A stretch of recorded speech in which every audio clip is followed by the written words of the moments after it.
The silence in the Thorne house wasn't peaceful. It was engineered. Isabella Thorne woke up 5 minutes past 5 every morning. Her mind didn't ease into the day. It snapped to attention. Elijah remained deep in the rhythmic, predictable sleep of a man whose conscience was clear and whose life was orderly. She studied her reflection, not out of vanity, but out of necessity. She prayed, "Lord, let my hands not tremble. Let my voice be even. Let me be the flawless instrument of service that I promised you I would be." The kitchen was her cathedral. It was brightly lit. Elijah, looking solid, kind, and overwhelmingly earnest in his dark suit. Slow pans, natural morning light, subtle tension. Isabella serves breakfast calmly. They sit with minimal interaction. Isabella's total allegiance to duty without love is not right. That's against the scriptures. Isabella Thorne lived her life behind a fortress of flawless linen and polished silver. To the world, she was the paragon of a godly wife. But to Isabella, every chore was a brick, and every duty was a barricade. Elijah turns. He looks not at her dress, but at her soul. Isabella, I know you have your duties, but babe, tonight, the accounts are cleared. Could we put away the books and simply sit in the study? Perhaps I could read aloud from Pilgrim's Progress, or we could simply be quiet together, just two of us together. This was the enemy. Unstructured time. It was a terrifying invitation to intimacy, a realm where performance ends and the heart begins, and Isabella's heart had been buried long ago in the wreckage of a previous life. That is a truly kind suggestion, but I cannot. The silver is in a shocking state. I cannot allow it to shame our table. Duty demands action now. She had chosen a clean fork over a vulnerable evening. Of course. God bless your diligence, then. And yours. As the echoes died, the performance collapsed. She wasn't cold, she was weary. She was a machine of good acts, fueled by the terror of being known. I am not a good woman, Lord. I am a fraud. God help me. The poem didn't praise her beauty or her service. It held a dagger in the final line. A hand held in service is a treasure, but I long for the hand that reaches back in measure. He knew. He was a man not demanding his due, but grieving in absence. Isabella's devotion was like Martha's in the scripture. Cumbered with much serving, yet missing the one thing needful. Previously on episode 1. Elijah turns. He looks not at her dress, but at her soul. Isabella, I know you have your duties, but babe, tonight. Isabella's devotion was like Martha's in the scripture. Kindly subscribe to our channel AuraFaith Studios so you don't miss out on any episode. Welcome to episode 2. The scent of vinegar and metal polish clung to her like a stain. Isabella wasn't scouring the silver, she was attempting to scrub away the ghost of Elijah's request. He had asked for her heart, she had given him a polished spoon. She had promised God a godly wife, and she was, in an every measurable way. But a heart is not a measurement, it is a risk, and Isabella Thorne did not take risks. Isabella is wrestling with heavy wool blankets. The physical weight is her anesthesia. Suddenly, a frantic rapping at the front door. It's aggressive, chaotic. Isabella, thank heavens! The soup kitchen, the pipe is burst. It's a ruin! in a moment of desperation, 50 souls went where for lunch. Please, your kitchen is the only one large enough.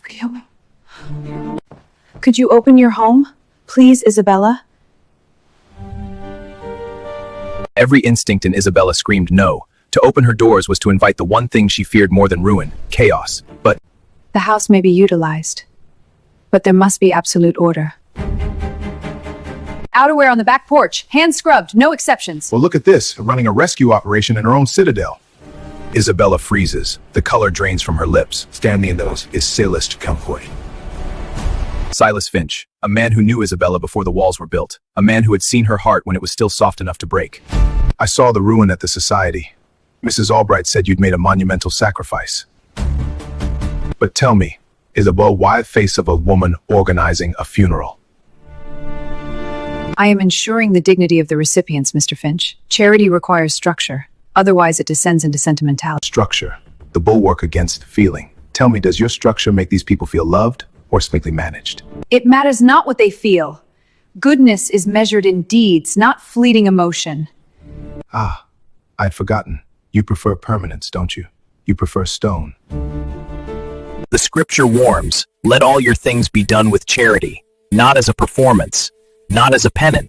But Isabel's hands were full of silver, leaving no room for the very grace she claimed to serve.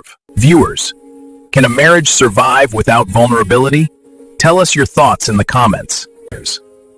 If you found value in this episode, subscribe to our channel, AuraFaith Studios, for more. And also share with friends and family. Episode 3, coming soon. Kindly subscribe to our channel AuraFaith Studios so you don't miss out on any episode. No, previously on episode 2.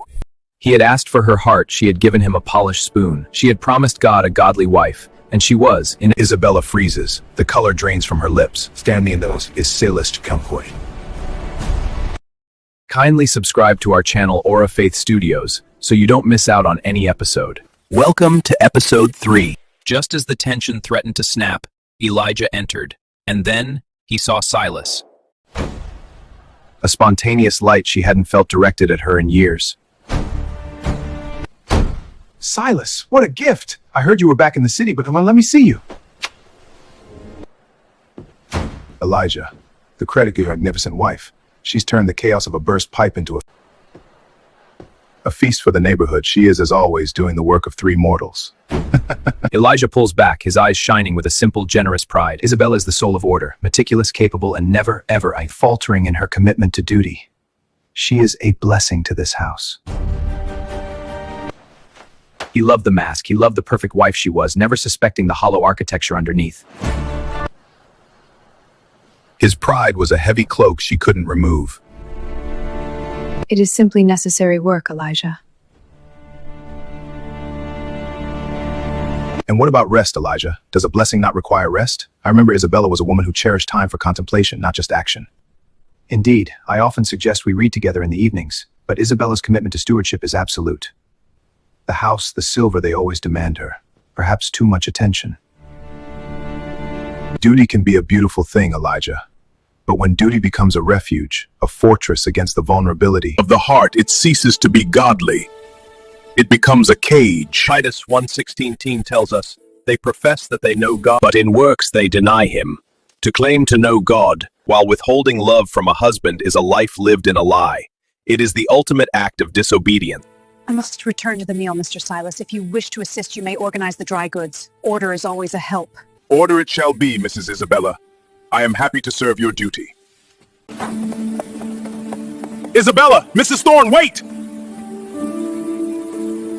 I only wish to say one thing. I saw your effort today, but I remember the heart that broke.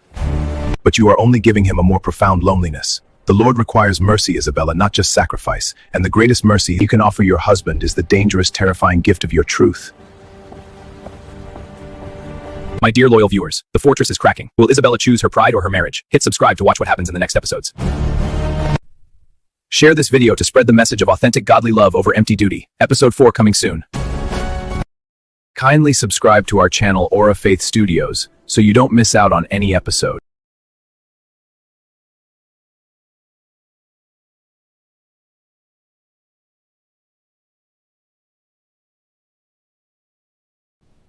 The next episodes will blow your mind. Don't miss them. Kindly subscribe and share to family and friends. I'm scared. Can I share my vulnerability to my husband? Will he accept me? Can I ever love him? That's why viewers need to subscribe for more episodes so we know. Okay, kindly subscribe now.